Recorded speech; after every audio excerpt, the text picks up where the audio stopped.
ભારતનો મોટો દાવ, હવે લીડરશિપની શરૂઆત. ભારતની ગ્લોબલ સ્ટ્રેટેજીમાં હવે એક મોટો ટર્નિંગ પોઈન્ટ આવ્યો છે. પ્રધાનમંત્રી શ્રી નરેન્દ્ર મોદીની નેધરલેન્ડ્સ મુલાકાત માત્ર ફોર્મલ વિઝિટ નહોતી, આ એક રિયલ ગેમ ચેન્જર સાબિત થઈ છે. ફક્ત 2 દિવસમાં ઇન્ડિયા અને નેધરલેન્ડ્સે પોતાના સંબંધોને સ્ટ્રેટેજિક પાર્ટનરશિપ સુધી અપગ્રેડ કર્યા છે, જે 2026થી 2030 સુધી ક્લિયર રોડમેપ આપે છે. આ પાર્ટનરશિપ માત્ર અગ્રીમેન્ટ્સ નથી, આ છે ઇન્ડિયાના ફ્યુચરનો બ્લુપ્રિન્ટ. આ મુલાકાતનો બિગેસ્ટ હાઇલાઇટ સેમિકન્ડક્ટર રિવોલ્યુશન. ભારતની ટાટા ઇલેક્ટ્રોનિક્સ અને ડચ ટેક જાયન્ટ ASML વચ્ચે થયેલ ડીલ ઇન્ડિયાને ટેક સુપરપાવર તરફ લઈ જઈ શકે છે. ASML દુનિયાની એકમાત્ર કંપની છે જે એડવાન્સ માઇક્રોચિપ્સ બનાવવા માટેની મશીન્સ બનાવે છે. જે દેશ ચિપ બનાવે છે એ જ ફ્યુચર કંટ્રોલ કરે છે. ગુજરાતના ઢોલેરામાં બનનાર ટાટાનો સેમિકન્ડક્ટર પ્લાન્ટ હવે માત્ર પ્રોજેક્ટ નથી, આ છે ઇન્ડિયાની ટેક સેલ્ફ રિલાયન્સની સ્ટ્રોંગ શરૂઆત. હાલ ગ્લોબલ ચિપ સપ્લાય ચેઇન ખૂબ ફ્રેજાઇલ છે અને થોડા દેશોમાં કોન્સન્ટ્રેટ છે, પણ હવે ઇન્ડિયા કહે છે ડિપેન્ડન્સી નહીં, લીડરશિપ. આ સાથે ઇન્ડિયા અને નેધરલેન્ડ્સે green and digital sea corridor બનાવવાનો નિર્ણય લીધો છે. તેનો અર્થ ફાસ્ટર, સ્માર્ટર અને ઇકો ફ્રેન્ડલી ટ્રેડ રૂટ્સ.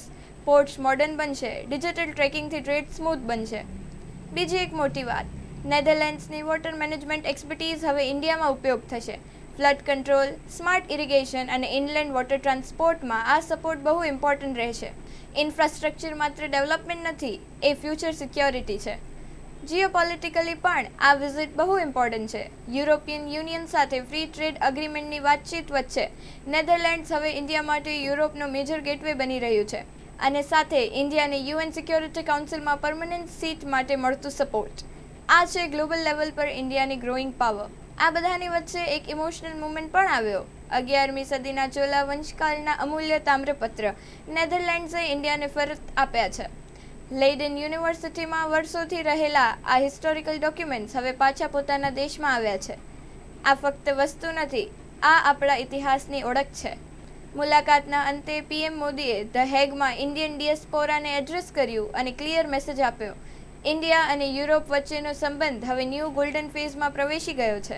સેમિકન્ડક્ટર્સથી લઈને મેરીટાઈમ ટ્રેડ સુધી, ડિપ્લોમેસીથી લઈને કલ્ચર સુધી, આ 2 દિવસમાં ઇન્ડિયાએ દુનિયાને એક મોટો મેસેજ અને સ્ટ્રોંગ મેસેજ આપ્યો છે કે નવું ભારત હવે માત્ર ભાગીદાર નથી, હવે તે દિશા નક્કી કરી રહ્યું છે. 100 વાતની એક વાત, સેમિકન્ડક્ટર હોય કે વેપાર, ડિપ્લોમેસી હોય કે સંસ્કૃતિ, ભારત હવે ફક્ત ભાગ નથી લેતું, ભારત હવે લીડ કરે છે. Story report by Archi Dave.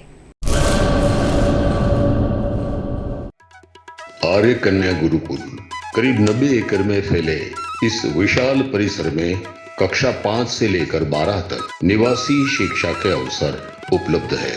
इसके अलावा स्थानीय कन्याओं के लिए KG से लेकर 12वीं कक्षा तक गुजराती तथा अंग्रेजी माध्यम स्कूल भी कार्यरत है. हर प्रकार के खेलों में भी यहाँ की बालिकाएं निपुण हो, इसका ध्यान रखा जाता है.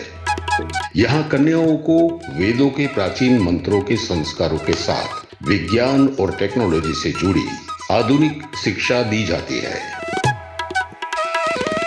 बालिकाओं को विभिन्न कलाओं में पारंगत बनाने के साथ संस्कारों का सिंचन इस गुरुकुल की विशेषता है. आर्य कन्या गुरुकुल पोरबंदर में एडमिशन के लिए संपर्क करें 8258 040404.